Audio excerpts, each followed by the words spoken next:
E aí, galera do Pipoca Ágil, quem está falando aqui é Ibson. E no episódio de hoje, né, nós temos um modelo bem diferente. No episódio hoje, quer dizer, o Pipoca Ágil está mudando um pouco a sua carinha, né? E nós temos um episódio hoje bem bacana que vão ser 5 pessoas, ou 6 pessoas, né? São 6 pessoas aqui, tá? E vai ser o Pipoca Ágil Offshore, né? Por que offshore? Nós vamos estar em contato com 2 pessoas que estão na Inglaterra, né? Pessoas maravilhosas, sensacionais. Nós vamos falar só sobre agilidade aqui, alguns conceitos, a gente vai falar sobre cultura também, vai ser muito bacana. Então, olha só, já está entrando a galera aí, né? Nós temos o George, o Petros, o Tiago, agora o Eduardo. O Leandro já vai entrar para a gente falar, opa, vida próspera, isso aí, meu camarada, isso aí. Olha, vida gente, longa e próspera a todos. isso aí. Já estão todos na sala. Deixa eu ver só o Leandro entrar aqui, que ó, eu já anunciei aqui o Pipoca Arte, já estou gravando, gente. Então a parada vai ser o seguinte: se apresente, por favor, que eu já me apresentei. Vamos embora lá, gente. Olá pessoal do Pipoca Ágil, olá vocês aí, a galera que está participando aí. Meu nome é Leandro, queria agradecer ao Ibson aí pela oportunidade de estar participando mais uma vez aqui. Eu moro na Inglaterra desde 2016 e eu estou trabalhando atualmente como Senior Technical Product Owner numa empresa digital daqui. George, tipo stand-up, né? Tipo stand-up, chamando o pessoal. Bom momento aí para quem estiver ouvindo a gente. Obrigado aí, Y, pelo convite de novo. Meu nome é Georges. Moro aqui na Inglaterra desde fevereiro de 2019. Atuo na mesma empresa que o Leandro como Technical Product Owner. E muito feliz e empolgado aqui para poder conversar e dividir as experiências com vocês. Show de bola. Meu nome é Eduardo, eu sou aqui de Brasília, aqui no Brasil. Meu amigo Ibson, muito obrigado pelo convite. A Pipoca Ágil, pipocando ao infinito e além, já diria meu amigo Buzz. Senhores, é um prazer inenarrável estar com vocês aqui, trocando essas experiências. Já trabalho há muitos anos, né, na área de tecnologia e a ideia é a gente poder agora evoluir na agilidade, não é isso? Então, vocês que estão ouvindo, espero que aproveitem bastante aqui esse nosso papo. Fala pessoal, tudo bem? Vocês que estão aí nos acompanhando, prazerzaço. Eu sou o Thiago Scala, eu sou o Head da Liga Ágil, eu também sou professor universitário para as matérias de transformação digital e também sou Business Advisor para startups que estão se aventurando aí no início dos seus negócios. Eu funciono aí como conselheiro de negócios. Valeu. Petros? Valeu, Thiago. Meu nome é Petros Habib, eu sou gerente de desenvolvimento no Med Grupo. Queria agradecer ao Ibson pelo convite, a oportunidade de estar junto com um monte de fera para a gente falar um pouquinho aí sobre agilidade que eu amo de paixão. Vamos embora. Bom, gente, olha só, o que vai acontecer nesse episódio? A gente vai falar sobre essas diferenças, né, ou igualdade do mundo aqui no Brasil e na Inglaterra. E nós fizemos um roteirinho e o primeiro caso que a gente vai falar é sobre idioma, né? Como é que é o idioma aí, o Leandro e Jorge? Fala um pouquinho aí como é que foi o inglês de vocês, como é que é a história de vocês aí. Você começa, George. Fica à vontade, acho que... Então, eu assim, no Brasil, eu não tinha feito curso em inglês quando era adolescente, nem nada do tipo, depois de mais velho mesmo, que percebi essa questão da importância do inglês, comecei a estudar, fazer alguns cursos meio que por conta. Então, quando eu vim para cá, foi meio que um baque, assim, de sentir, né, o dia a dia, porque por mais que estudando no Brasil você tem essa questão de tentar ouvir ou assistir filme ou até fazer, né, um pouco de conversa naquela 1, 2 horas, na hora que você sai daquela janela de tempo ali que você está conversando, você muda para o português e a tua cabeça está totalmente virada para o português, né? E no trabalho é diferente, né? Porque você acaba passando mais tempo ali. Para mim foi, assim, várias experiências interessantes, várias gafes e coisas até nos dias de hoje, assim, compartilhar algumas com vocês aí, mas vou deixar o George falar um pouquinho da experiência dele. Não, cara, você falando agora, eu tava lembrando dos primeiros meses que eu vim pra cá, porque como você comentou, você veio pra cá em 2016, né? E eu tenho um pouco mais de um ano aqui, e então tá um pouco mais fresco na minha cabeça o nervoso que eu passei nas primeiras reuniões, onde eu entrava mudo, saía calado e não entendia nada. Mandava mensagem pra minha namorada depois da reunião falando, cara, eu não sei o que eu tô fazendo aqui, eu nunca vou conseguir entender, não sei como me contrataram. Eu acho que uma das coisas que pesa um pouquinho também pra gente é porque a gente é acostumado a ouvir o inglês americano, né? Que tem um sotaque completamente diferente do inglês aqui do UK. E quando você se depara com uma situação onde você entra numa reunião, todo mundo tem um sotaque completamente diferente do que você ouve, até você acostumar o ouvido demora um pouco, assim. Eu acho que essa pra mim foi a principal barreira, assim. O falar, eu acho que tem um pouco de você se soltar um pouco e ter um pouco mais de autoconfiança para ignorar os erros, ignorar isso que você tem na cabeça de que eu não falo bem ou eu não tô falando certo. Mas o ouvir, para mim, eu acho que foi o mais complicado de começar realmente a desencanar das coisas e prestar atenção e entender o que as pessoas falavam, sabe? Para Até mim assim, também, não só sei se vocês para têm experiência vocês. até para assim, para pontuar, né? No papel que vocês estão, que é o papel de PO, né? Saber ouvir é um fator muito importante, né? A compreensão, o entendimento, a necessidade, né? Isso deve ser realmente um sufoco. E como é que vocês conseguiram superar isso daí? Eduardo, o que eu fiz, assim, eu gravava as reuniões. E mandava para a Obviamente que namorada hoje- do Jorges. Boa, Para ela podia, né? traduzir. Podia. Pior que acho que o George é a mesma experiência que eu, assim, minha esposa também, ela tem um inglês bem melhor do que eu, assim, hoje, obviamente, a gente já tá trabalhando aqui, vivendo já tem um tempo, né, então nosso inglês melhorou bastante, embora ainda tenha algumas gafes, mas eu fazia, assim, hoje, acho que essa questão do coronavírus aí, todo mundo trabalhando remoto, tem mais facilidade de gravar reuniões e tal, mas na época, quando eu comecei, eu pegava o celular e colocava na mesa mesmo, assim, e deixava gravando, depois em casa ficava trabalhando dobrado, vamos dizer assim, para tentar ver se eu tinha perdido alguma coisa ou não. Mas... E uma coisa que eu fiz, perdão. Não, eu que eu falei alto aqui, eu falei, fala uma gafe aí, conta uma gafe pra gente, assim, bem simples, tá? Essa aqui não dê para cortar, tá? Que dê para não editar. Teve uma vez, isso não faz muito tempo, então até é meio vergonhoso de falar, que um colega meu de trabalho veio falando para mim, porque como a gente trabalha, às vezes você está mudando de projeto para projeto, né? Quando acaba um projeto, você muda para outro projeto. E ele veio falando para mim, com sotaque britânico, que ele estava em garden leave. E eu não sabia o que era garden. Ele falou, eu tô no garden.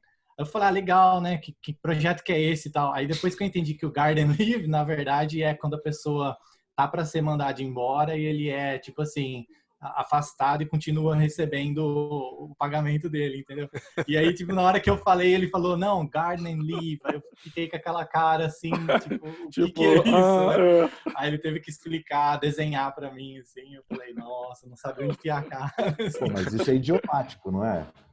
Isso é uma questão da região, né? Da cultura, né? Totalmente idiomático isso. A gente aqui é colocar o pessoal do aviso prévio, né? Uma espécie de um aviso prévio, é isso? Tipo um aviso prévio, sim. Tipo um aviso mas prévio, o aviso, você, obviamente, você continua trabalhando, e no caso dele, porque ele estava meio que sem projeto, e acho que faltava só 2 semanas para ele sair, ele acabou meio que sendo dispensado, continuando recebendo essa questão do aviso aí. E foi engraçado. Tipo, hoje eu dou risada, né? Mas... E, Jorge, você tem uma dessa aí, Jorge? Cara, eu passei não foi exatamente numa reunião, mas foi com uma colega de trabalho, onde eu estava explicando justamente essa questão da língua, que eu precisava me expor mais, para a língua para conseguir ter um pouquinho mais de ouvido do que estava acontecendo. E eu usei a expressão expose myself. O problema é que em português isso pode até soar e fazer sentido, mas quando em inglês expose yourself é literalmente se expor tirando a roupa. Então na hora que eu falei isso pra ela, inglesa muito educada, ela deu risada, mas ela fechou a cara e falou, deixa eu só te explicar uma coisa, você deveria falar talvez get exposure e não expose yourself. Então, ela entendeu a minha intenção, mas ela me explicou. E eu sou muito grato dela ter me explicado, porque a chance de eu ter falado isso numa outra situação, né? Com certeza.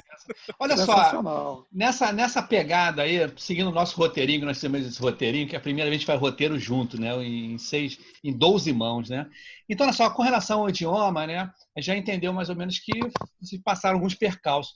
E, tecnicamente, agora, no lado profissional, como até o Eduardo levantou, né? Essa questão de vocês trabalharem muito o BDD e User Stories. Isso aí é muito forte aí na Inglaterra, quer dizer, nas empresas que você está trabalhando? Agora entrando no lado profissional, técnico. Né? Diga, Eduardo. Só complementando o que você está falando, porque, veja, vocês como PO, vocês escrevem as histórias? A gente... O nosso trabalho, ele o cargo chama Technical Product Owner, mas a gente atua como se fosse um PO dentro da agência. Então a gente está lá para ser o coach do PO da empresa, para ensinar ele a escrever história de usuário, para ensinar ele a atuar naquele papel de PO. Então o certo seria a gente realmente se afastar um pouquinho de escrever história e ensinar o PO a escrever. Na prática é um pouquinho diferente, né? Acho que a gente, como bom brasileiro, a gente tem que dar aquela sambada e se adaptar. Acho que o Leandro já passou por isso também, eu já tive que escrever muita história para PO. A gente acaba tendo que fazer. Acho que é um pouco do se adaptar, né? Perfeito. Papel de head de produto, né? Oi? É um papel de head de produto, né? Que acaba fazendo, né? Tipo, ou de PM, né? De Product Manager, que o pessoal tem começado a falar bastante aqui no Brasil, né? Isso que eu ia perguntar, por que technical? É quase um coach de POs, não? Esse técnico é uma pergunta que até o pessoal daqui faz, e eles têm pensado em nomes diferentes para esse cargo e tem um pouco de medo, de repente, de chamar meio que de coach, alguma coisa coach, e de repente o cliente não querer pagar pelo cargo, porque vai falar, eu não preciso, que eu tenho um PO forte aqui. Então, eles acabaram usando esse técnico, mas a gente não faz, a gente não codifica, a gente não é programador nem nada do tipo.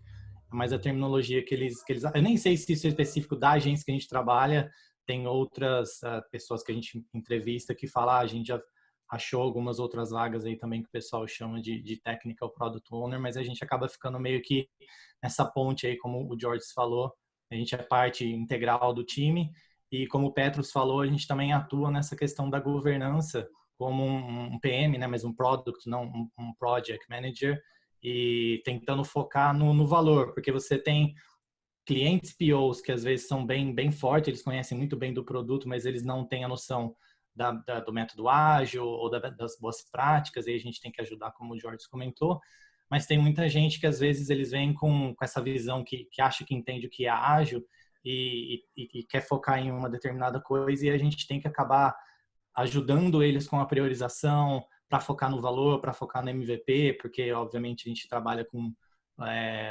geralmente nos projetos com custo fixo e o escopo ele varia, né? A gente trabalha dessa forma. E então a gente tenta maximizar o valor e aí entra um pouco essa questão do PM nesse cargo nosso também. Não apontando, né, para questão de erros e acertos, mas mais para desafiar os POs e falar, mas será que realmente você precisa disso ou precisa disso agora?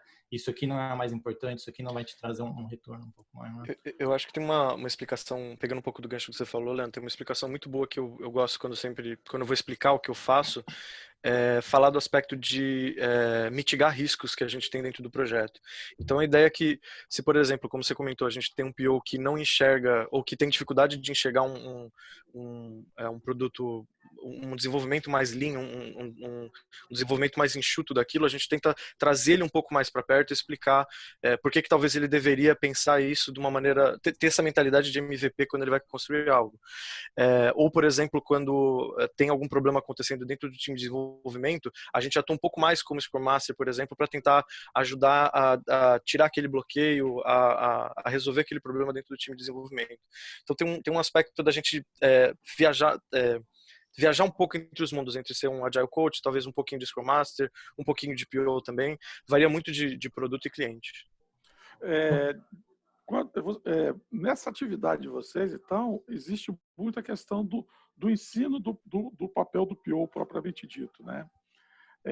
Vocês fazem workshops? Como é que, ou é uma coisa mais individualizada, ou algo que vocês façam em grupo para explicar um pouco sobre as questões, né, das práticas ágeis, dos métodos ágeis, com relação às técnicas que eles utilizam, né? Isso é mais individualizado, no grupo, ou vocês desenvolveram alguma técnica, né, para fazer isso?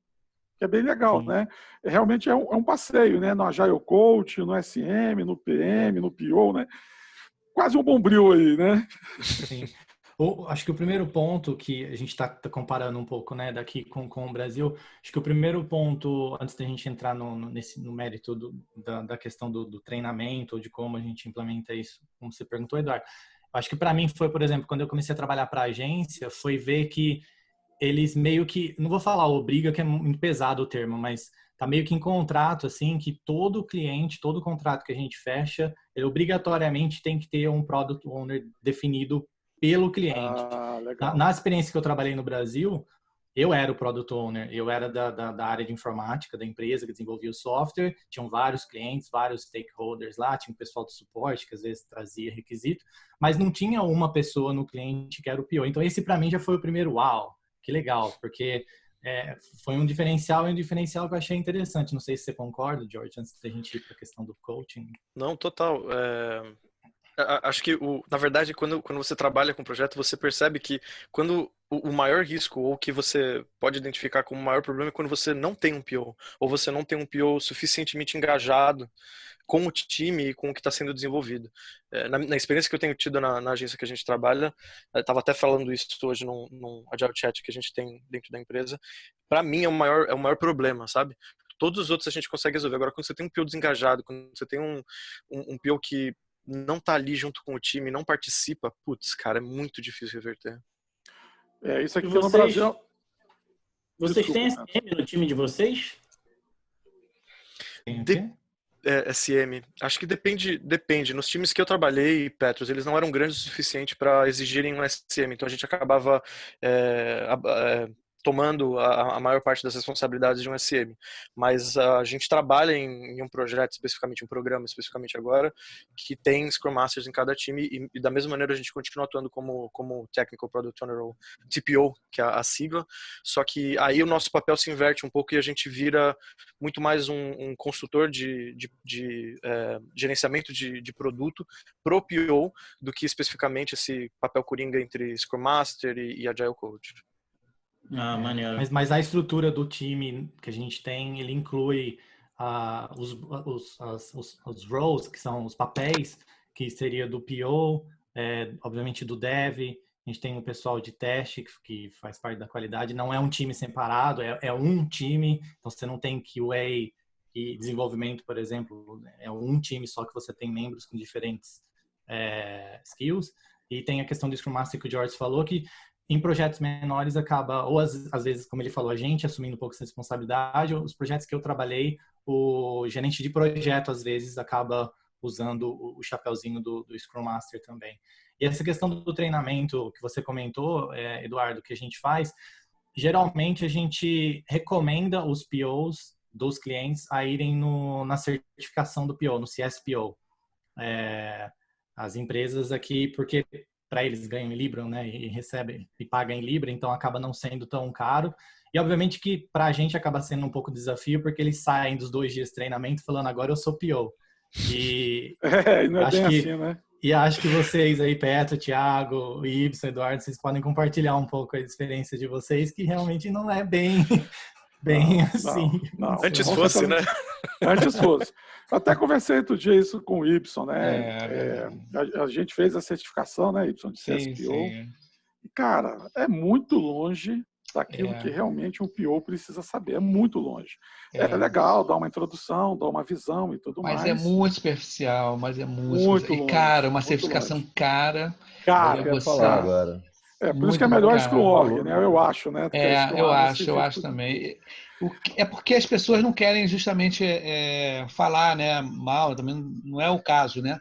Mas eu acho que a pessoa que ela não tem nenhuma experiência, né? Nenhuma, né, e não for nem da área, né, da nossa área, vou fazer, cara, tem que pensar bastante, porque é um dinheiro bom investido, mas realmente você não sai com uma noção muito boa. Só para ter uma experiência muito rápida, no final do curso, aí que começaram a falar justamente, e eu indiquei o episódio que o Eduardo nós fizemos, né, Eduardo, no Pipoca Ágil, né? Nós fizemos falando justamente sobre o PO, né? Então foi sensacional. Eu indiquei o pessoal, gente, olha só, se vocês tiverem dúvidas sobre o que é o PO, assiste o Pipoca Ágil.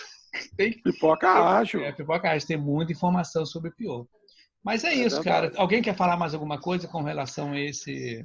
Eu queria só Pode colocar falar. 2 coisas que eu achei legal eles falarem. Foi o seguinte, primeiro, essa nomeação obrigatória no contrato do PO. A gente tem esse problema aqui no Brasil, né? A gente aqui, muitas organizações, eu já passei por várias, cara, que os caras falam assim, mas eu não sei quem é o PO, normalmente o PO é o cara da TI. Cara, mas o cara da TI não pode ser o PO. Enfim, a gente tem uma confusão muito grande com relação a isso. Ou a esse despreparo, né? Então, bacana também, além de estar previsto no contrato, ele tem que fazer, apesar de todos os problemas, mas ele tem que fazer essa certificação, né, de CSPO ou de PSPO, enfim, não sei qual das duas. É mais a de CSPO porque, assim, eles não precisam, vamos dizer, estudar muito, e é mais para dar uma motivação para eles, porque como eles vão ter um certificado, que nem o Y comentou,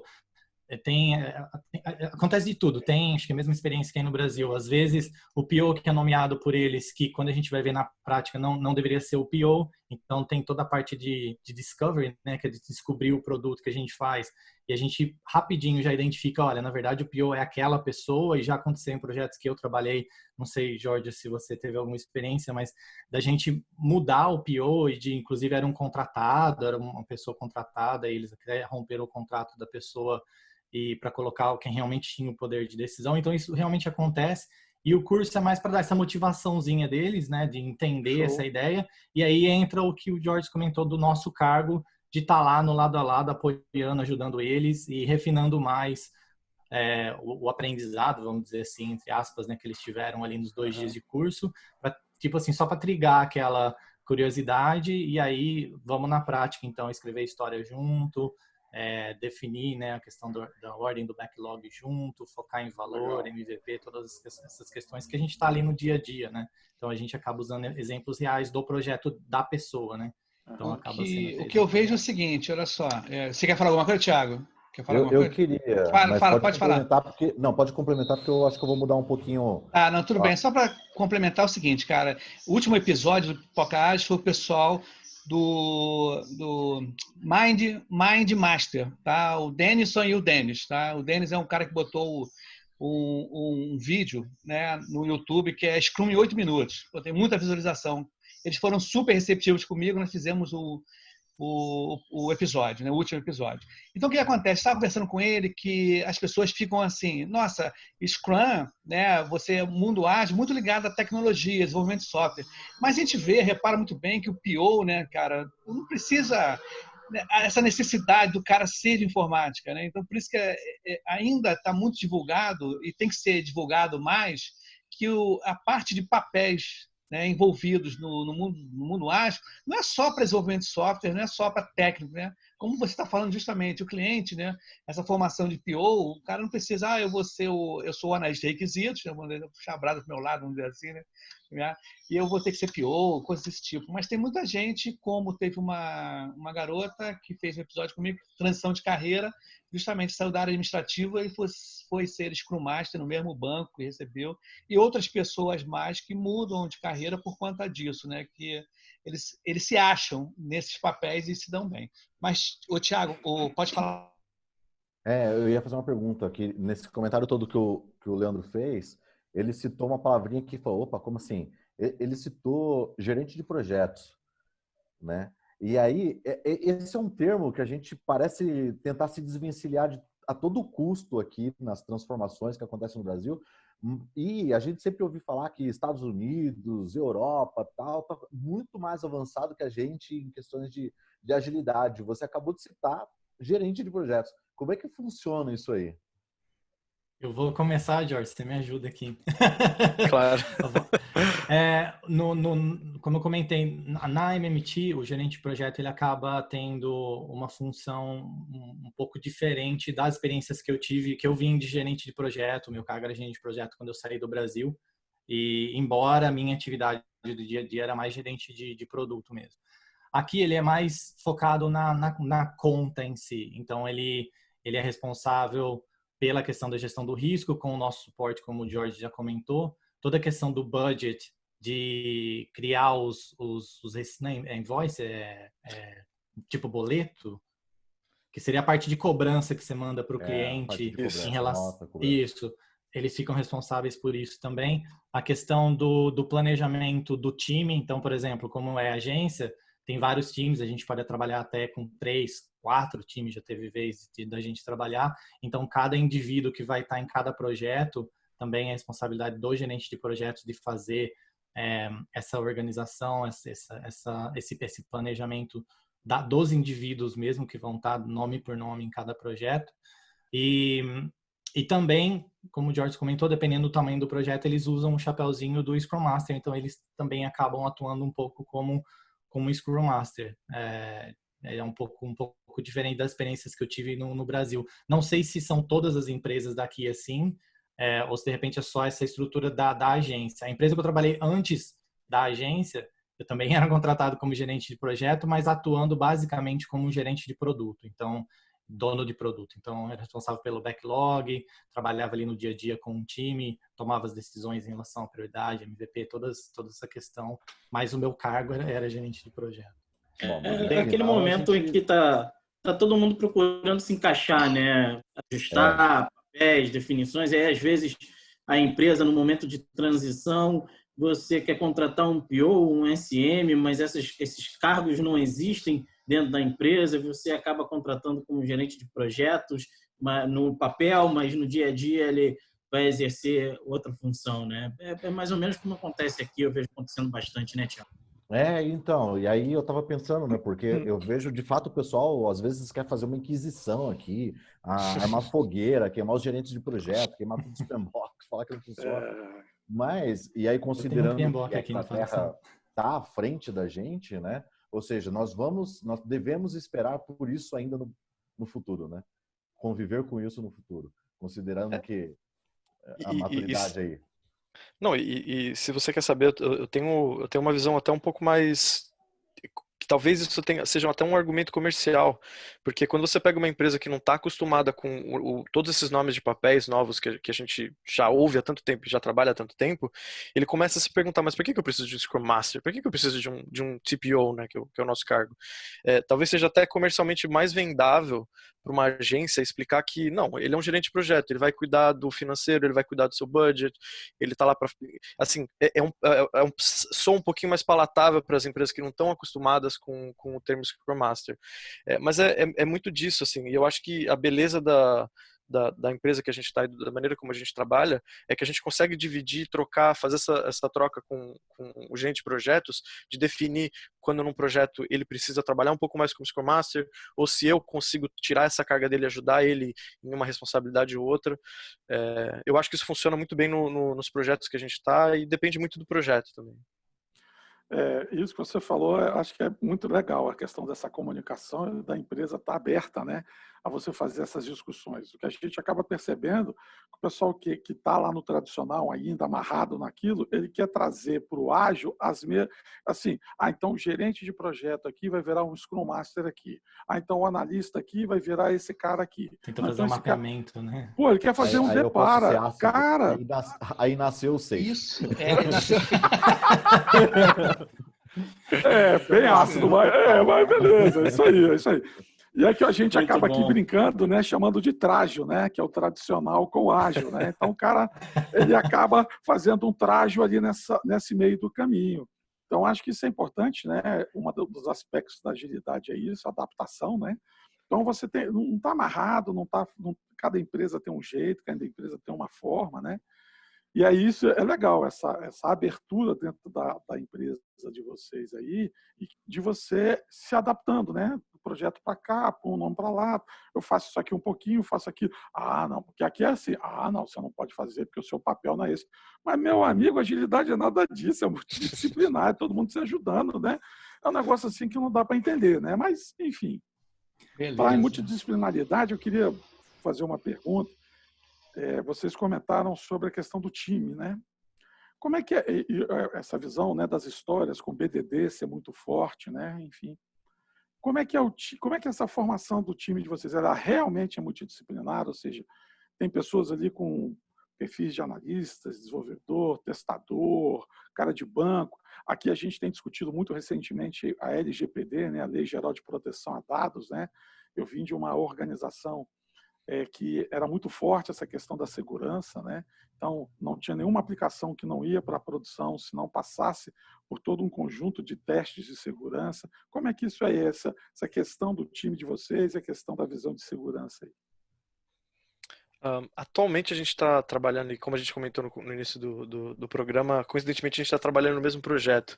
E é interessante porque é uma empresa bem grande e eles têm muitos processos definidos. Então eles têm um time de segurança digital que faz toda, que faz todo, como se fosse um outro tema, uma outra pauta, que é quando você esquece a palavra em português e só lembra em inglês, tá? Mas eles fazem todo o assessment de quando tem uma solução nova. Essa só existe em assessment mesmo, não tem tradução. Difícil falar em português. Isso é uma avaliação, um levantamento, né? Isso. Avaliação, a gente usa assessment. Uma avaliação, exatamente. Vende, assessment vende, avaliação não vende. Assessment vende. Verdade. Tem uma reunião hoje mais tarde para falar sobre assessment. Aí, ó, pronto. E os times que a gente trabalha, por ser um programa muito grande, eles são interdisciplinares. E a gente tem, por exemplo, no nosso time, a gente tem um analista de requerimentos que vai escrever as histórias, a gente tem o PO, a gente tem o pessoal de QA, a gente tem o pessoal que trabalha, o pessoal de back-end, o pessoal de front-end, todo mundo trabalha num time multidisciplinar. Mas justamente porque a gente está nesse projeto grande. Acho que o Leandro também teve outras experiências em que talvez não fosse exatamente assim, não sei. As experiências em projetos menores, mais ou menos isso, mas numa escala menor. Então, tem os desenvolvedores back-end e front-end também, como o Jorge comentou. Tem um arquiteto em cada time. Dependendo do tamanho, esse arquiteto ele vai trabalhar em múltiplos times, em diferentes projetos, mas sempre vai ter alguém ali ajudando nas decisões. Não é essa questão de criar um cargo de tudo tem que ser decidido por ele, o time não tem o poder, o time desenvolvedor, né, não tem poder de decisão. Não, ele está lá realmente como parte, como um membro do time, e é só mais um papel, vamos dizer assim, ali. E tem o teste também, o engenheiro de teste para cada time também. Tem o pessoal de UX, UI também por time, e um TPO, que somos nós, e Scrum Master também. E aí, de novo, né, dependendo do tamanho do projeto, pode ser que um TPO ele esteja com 2, 3 diferentes times trabalhando ao mesmo tempo, né? E eles são bem fortes com essa questão de história de usuário e BDD. Eu confesso que quando eu vim do Brasil, trabalhava um pouco com isso, mas usava bem mais, porque estava vindo daquele modelo mais tradicional, né? Casos de usuário, caso de uso, e começando com Kanban, história de usuário. E aqui, desde o primeiro emprego que eu comecei, todas as entrevistas que eu fiz, até, né, depois ir passando para essa empresa que eu tô, praticamente 100% delas era tudo usando história de usuário e usando o BDD como critério de aceitação. O que foi para mim, assim, uau, meio que unânime, assim, não sei, Jorge, nas entrevistas que você fez antes, mas... O interessante, gente, olha só, pode falar, Eduardo, pode falar.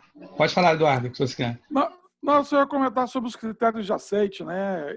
Esses critérios são desenvolvidos usando alguma técnica, tipo umas 7 dimensões aqui. A gente aqui usa, eu tenho passado muito para a galera aqui 7 dimensões, né? Para escrever histórias e critérios, enfim. Como é que esses critérios aí eram realizados? Vocês participam dos critérios ou é o PO específico com o time montando o critério? Na verdade, a gente faz... Quer falar primeiro, Jorge? Eu vi que você desmutou. Não.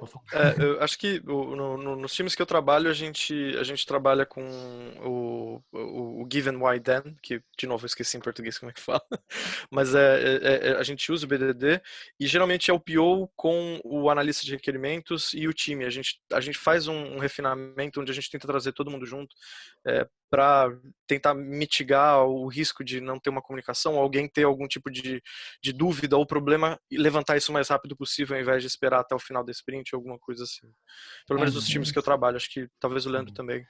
E a gente tenta também aplicar bastante o conceito, que nem você falou, das 7 dimensões, do investe também. Legal. Investe, isso. Principalmente quando quebrar os requisitos, né? Tem um modelinho que o Mike Cohn ele propõe do Spike, que você considera critérios diferentes para você quebrar histórias de usuários em parte menor. Então, a gente tenta trabalhar todas essas vertentes para tentar ter uma história de usuário com critério de aceitação dentro da expectativa da definição de preparado, que eu acho que é em português, né? Definition of ready. Isso. O DOT, DOT. É o DOR, É isso que eu ia perguntar. Então, vocês trabalham com DOR e DOT, né? O DOR, para dizer e que tem tá o preparado. DODD também. E tem o DODD, que de repente a gente pode fazer um podcast só isso, que é a definição de pronto, que eu só vi aqui também. Caramba! Depois a gente pode até discutir isso em um outro podcast. E vocês sentiram muita diferença em relação às retrôs? Putz, olha, acho que isso varia uma bastante. Só para retrô, né? Talvez, viu? Porque depende muito da cultura da empresa que você está trabalhando. Agora, como a gente tinha comentado antes, a gente está numa empresa, num projeto grande e a gente está trabalhando com uma empresa terceira da Índia. Então, a cultura da empresa, a cultura de onde essas pessoas estão faz toda a diferença em toda a comunicação, como a gente faz. E fora também, quando a gente trabalha com algum projeto daqui da Inglaterra, a cultura deles de ser aberto, não, de tentar comer pelas beiradas, não ser totalmente direto, isso varia bastante também. Mas eu senti, assim, nos times que eu trabalhei, fora essa questão agora que a gente está nesse projeto que o George comentou, que eles estão mais abertos a tentar coisas diferentes. Então, por exemplo, as retros que eu fazia no Brasil eram mais sérias do que as retros daqui, por exemplo. A gente teve um time no final do ano passado que a gente colocou lá que se fosse falhar, porque a gente estava falhou acho que 2 ou 3 sprints seguidas, falou, a gente precisa fazer alguma coisa. Aí a gente conversou, eu e o gerente de projeto, a gente propôs algum tipo de punição bacaninha, engraçadinha, conversou com um time, falou, e aí, como um time, o que a gente vai fazer? E a gente concordou, eles aceitaram de colocar umas orelhinhas de coelho e ficar o dia inteiro fazendo reunião e tudo, usando isso daí no escritório. E aí eles perguntam se eles falharam. Não falharam aquela sprint. Não. Agora eu entendi que o Y ia funcionar com o Y, né? É isso aí, não ia funcionar errando muito. Não foi uma indireta, Y. Não foi uma indireta. Bom, gente, olha só. Assim, aberto. Olha só, gente. Só ia comentar. Olha só, o papo tá tão bom, né, cara? Impressionante que passou tão rápido. Não, é porque o interessante, quando nós entramos aqui, né, antes desse papo, gente, nós temos um horário aí, né? Tem um horário tanto do Zoom e o compromisso externo da gente. Então você vê que a gente teve uma lista aqui, a gente está no segundo item, tá? Dessa lista, que tem muita coisa, tá, para a gente falar. Então, como eu já falei com o Thiago, eu já falei com o Leandro, o Eduardo já está sabendo disso, o Petros também. O Pipocast não vai ficar só nesse episódio. Tá? A gente não vai acabar aqui, acabou o episódio, nunca mais a gente vai se ver. Pelo contrário, a gente vai justamente, né, se der as agendas de todo mundo, né, aí de nós 6, e quiser incluir também mais gente, tá? Se você achar pertinente, a gente pode concluir ou fazer mais episódios voltados assim Brasil e Inglaterra. E é o seguinte, eu queria, porque o nosso tempo está acabando, né? Para não estourar, porque no primeiro episódio que eu fiz com o Leandro, estava tão empolgado que simplesmente minha máquina parou. Assim, chegou acho que o tempo. Cara, eu falei, cara, mas parou a máquina, parou tudo, congelou tudo. Ih, cara, perdi tudo, quase 40 minutos de papo. Eu falei, caramba, aí eu deixei a máquina um tempão, só de noite que eu tentei desligar e realmente gravou tudo. Eu falei, pô, Leandro, ufa. Aí nós refizemos só o final para dar um fechamento. Então, eu quero agradecer aqui, antes de a gente acabar tudo, agradecer a presença de vocês. E se cada um quiser fazer um agradecimento, consideração final, aí está aberto aí o microfone e a gente vai se ver mais vezes, tá legal? Pode aí, quem puder falar aí, pode agradecer. Antes de terminar, posso fazer só uma última coisa muito rápida, que eu achei muito interessante, quando o Leandro colocou, a questão do controle de ponto. Como é que isso aí funciona? É muito rígido? Bem rapidinho. Então, aqui na agência, não, é bem flexível, assim, tem um horário agora, principalmente trabalhando de casa, que a gente tem que estar online, mas eles são mais tranquilos em relação ao horário que você começa e termina. Legal. Eu acredito que o foco é mais no resultado mesmo. A gente que é brasileiro, acho que a gente se cobra muito de 9h01, 9h eu tenho que estar lá, mas eles geralmente acabam, às vezes, chegando um pouquinho mais tarde e ficando depois até um pouquinho mais tarde para compensar. Mas a empresa que eu trabalhei antes era meio que financeira, eles não, eles tinham que realmente pôr o dedo. Então, de novo, eu não sei se é a empresa ou se é a UK em geral aqui. Entendi. Ok. Bom, então, quero agradecer vocês, agradecer meu amigo Ibson. Estamos encerrando aqui esse episódio, espero estar nos próximos episódios. E aí, gente, olha só, chegou o final aqui, o tempo ficou muito curto, né? Então, eu queria pedir aí, agradecer as pessoas que estão aqui presentes. Muito obrigado, Leandro, Petro, Eduardo, Jorge, Tiago, que a gente vai voltar em outro episódio, tá? A gente vai voltar em outro episódio, que o episódio ficou tão bacana, tão legal, que a gente só falou em 2 itens. Eram mais ou menos 5 ou 7 itens aqui. Então, gente, muito obrigado. Cada um faz o seu agradecimento aí, essas considerações finais. O microfone é todo seu. Vai lá, gente. Eu queria agradecer, Ibson, pelo convite. Foi uma experiência bacana demais. Tamo junto aí para os próximos. Prazerzaço conhecer o Eduardo, o Jorge, o Leandro. A Petros já conheço de longa data, né? Temos algumas histórias juntos aí. Depois eu conto para os outros, para o pessoal aí, a da hipnose, tá? Mas aí o Y também já conheci antes, num evento no Rio que fizemos. Pessoal, obrigado, valeu, prazerzaço, e vou ficar ansioso pelo próximo para a gente concluir isso aqui. Pessoal, queria agradecer a vocês, um prazerzaço mesmo estar junto de vocês. Mais uma vez, obrigado, meu amigo Y, pelo convite. Estar com essas feras aqui, estar com essa galera bacana, meu amigo Leandro, meu amigo Jorge Lucas, que não é o diretor, mas ele está aí numa nave estelar. Meu amigo Petros, Tiagão também. Foi um papo sensacional. Só tenho a agradecer a todos vocês aí. Valeu. Vida longa e próxima é o grupo. Show de bola, gente. Agradecer também. Acho que foi exatamente o que o Ibson falou. Passou tão rápido, nem deu para perceber. Espero que a gente consiga ter uma outra oportunidade para bater um papo e trocar experiência, porque realmente foi muito bom. E acho que a gente sente falta um pouco disso, né, Leandro? Bater um papo de agilidade em português, talvez. Legal. É verdade. Então tá aberto. As portas estão abertas para cá, cara. Ó, tu já sabe o WhatsApp, já sabe o e-mail do Pipoca Ágil, essas coisas todas. Cara, a gente conversa, cara. Não sinta com saudade. Mande mensagem pra gente no WhatsApp. Ó, vamos conversar? Vamos embora. Porque também nós somos carentes também. Sou super carente de falar sobre agilidade. Sou um cara super carente. Pode falar à vontade. Eu queria agradecer também a participação mais uma vez aí. Obrigadão, o Y aí. Espero que o pessoal que tenha ficado até o final, aí, ouvido até o final, tenha gostado, né? Prazer aí conhecer o Eduardo, o Thiago, o Petros, o Jorge, a gente já trabalha, como a gente já falou. Queria convidar o pessoal, de repente, quiser me seguir no Instagram, pode, Y, fazer uma propagandazinha aqui, um merchanzinho, para me seguir lá no Lebold, LEBOLDY, no Insta, que eu posto coisas do meu dia a dia aqui, algumas curiosidades lá, tal, se de repente quiser seguir lá, vai lá e obrigado, até a próxima. Agradecer, Ibson, pelo convite mais uma vez. Tiagão, é sempre um prazer. A gente se esbarra aí, volta e meia, a gente se esbarra por aí. Isso é bom demais, trocar essa experiência. Eduardo, Jorge, Leandro, um prazer discutir aqui, debater com vocês, entender um pouquinho mais do cenário fora do Brasil. E tamo junto, tamo aí. E olha só, gente, só para concluir aqui, quando a pandemia... Só para vocês terem uma ideia, não sei se eu falei com todos, mas eu vou lançar agora no LinkedIn 2 coisas. O Apoia-se, para quem tiver a fim de apoiar, né, o Pipoca Ágil, tem lá o Apoia-se do Pipoca Ágil. E também é o seguinte, cara, eu estou a fim de fazer um encontro presencial. De repente, a pessoa não pular na Inglaterra aí, seria interessante. Não sei, quando o euro ou a Libra, né? Mas, independente disso, eu estou afim. Quando o real valer quando mais, voltar, né? não, com certeza. Quando o real disparar. Mas eu estou afim de fazer um encontro aqui no Rio e em São Paulo também, do Pipoca Ágil. Todo mundo que conversou, falou, não é só aqui no Rio. Eu estou afim de... Porque eu estou marcando com outros podcasts também que falam sobre agilidade em São Paulo. Agilidade ou tecnologia, eu tenho contato com eles.